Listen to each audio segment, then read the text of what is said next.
students, in this session we will discuss about the numerical of previous topic. ठीक है, तो अब ये है एक क्वेश्चन है बच्चों, थोड़ा सा पॉज कीजिए और पॉज करके आप सभी अपने क्वेश्चन को कंप्लीट लिख लीजिए. ठीक, तो अब ये देखिए मैं पढ़ भी दे रहा हूँ. एक 100 turns coil is kept in a magnetic field B. ठीक, carries a current of 1 ampere as shown in figure. Find the torque acting on the coil. अब देखिए सबसे पहली बात, नंबर ऑफ टर्न्स कितना है 100, मैग्नेटिक फील्ड कितना है 0.05 वेबर पर मीटर स्क्वायर, करंट कितना है 1 एम्पियर. आपको निकालना क्या है टॉर्क. ये बच्चों बिल्कुल सिंपल टाइप का क्वेश्चन हो गया. ठीक है, तो क्या हो जाएगा, साइड इसकी दे रखी है PQ और मतलब एक स्क्वायर रेक्टेंगल वो स्क्वायर फॉर्म में है स्क्वायर, और फिर एरिया ये करंट 1 एम्पियर मैग्नेटिक फील्ड. तो अब ये है नाउ सिंस यू नो मैं ये क्या हो जाएगा, टॉर्क का फॉर्मूला क्या होता है NIAB साइन थीटा. ठीक, तो अब यहाँ पे here theta is equal to 90 degree. ठीक, तो अब ये है क्योंकि इसका एरिया वेक्टर बाहर होगा और मैग्नेटिक फील्ड ऐसे होगा. ठीक, in the plane of paper and area vector will be perpendicular to the plane of paper. So theta will be equal to 90 degree here n की. तो अब सीधे सीधे सब कुछ वैल्यूज हमने रखी ही है, सीधे सीधे वैल्यूज हम रख देते हैं जी. क्या हो जाएगा so torque will be equal to n की वैल्यू 100, आई की वैल्यू कितनी है 1, एरिया की वैल्यू 15 इंटू 15. ध्यान दीजिएगा ये क्या है सेंटीमीटर है. ठीक, तो 1 सेंटीमीटर के लिए into 10 to the power -2 into 10 to the power -2. ठीक है, ये वेट है, नहीं तो यहीं पे बच्चे मैक्सिमम गड़बड़ी करते हैं.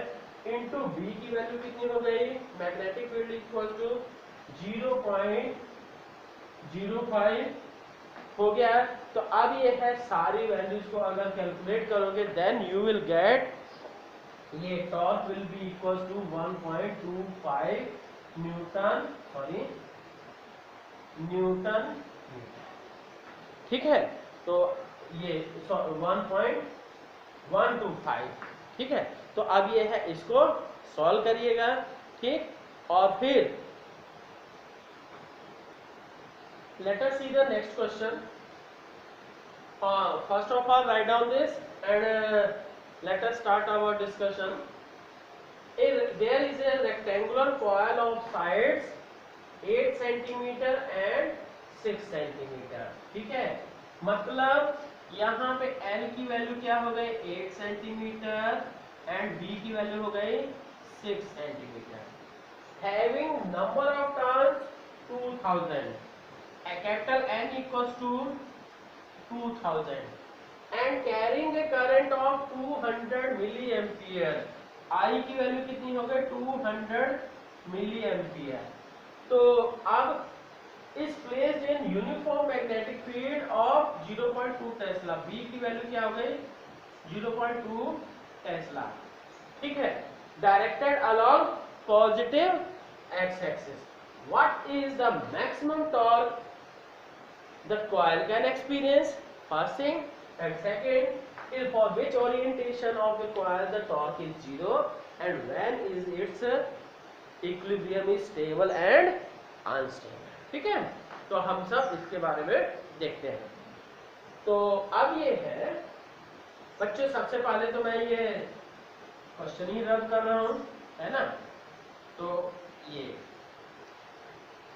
सबसे पहले आपको क्या निकालना है कि ये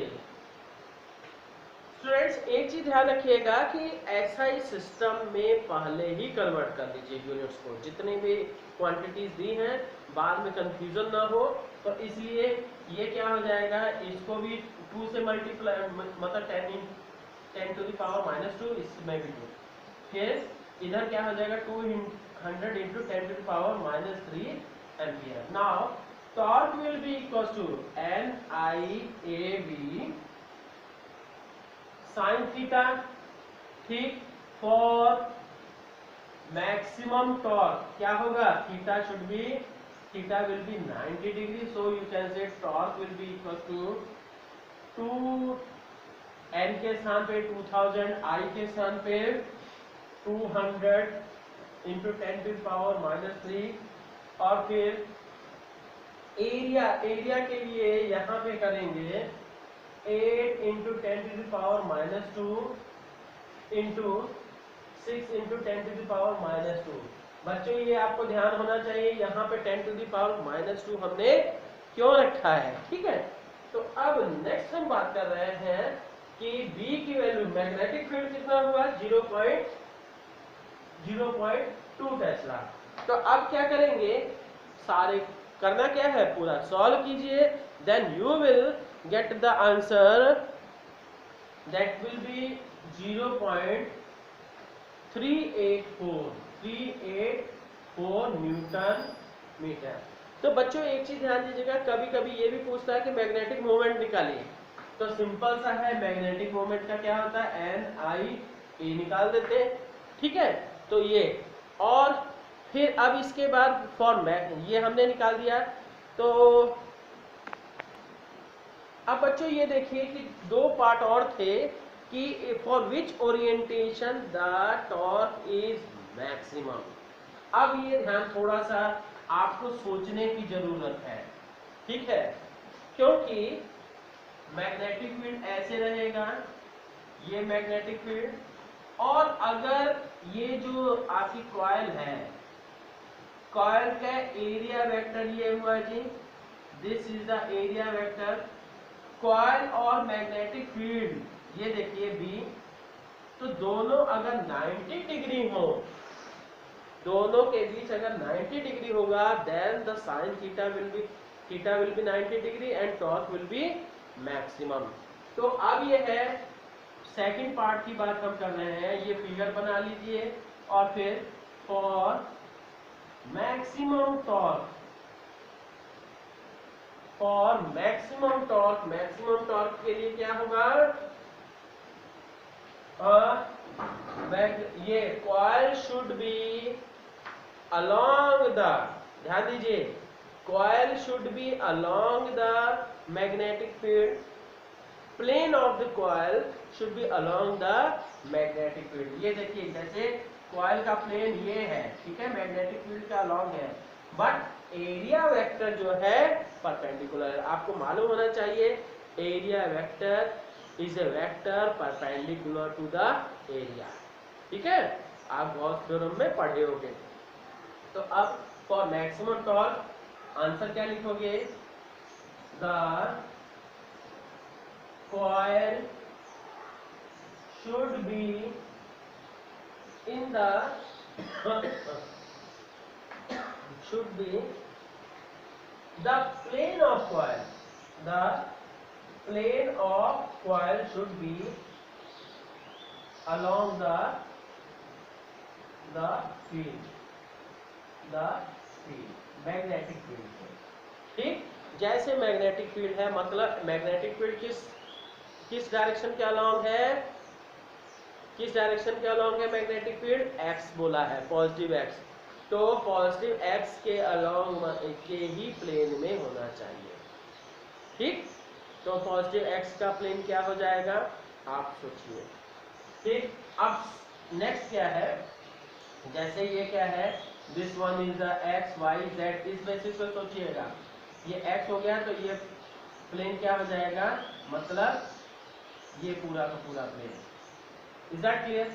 अब नेक्स्ट हम थर्ड बात कर रहे हैं, क्या, फॉर विच ओरिएंटेशन द ये torque will B minimum, that is zero. Torque zero कब होगा, for torque zero theta should B zero, मतलब थीटा जीरो, मतलब ये क्या है, ये एरिया वेक्टर और बी के बीच एंगल क्या होना चाहिए, जीरो। जीरो होने के लिए दिस कॉइल या ये loop should be perpendicular to the ये मैग्नेटिक फील्ड, द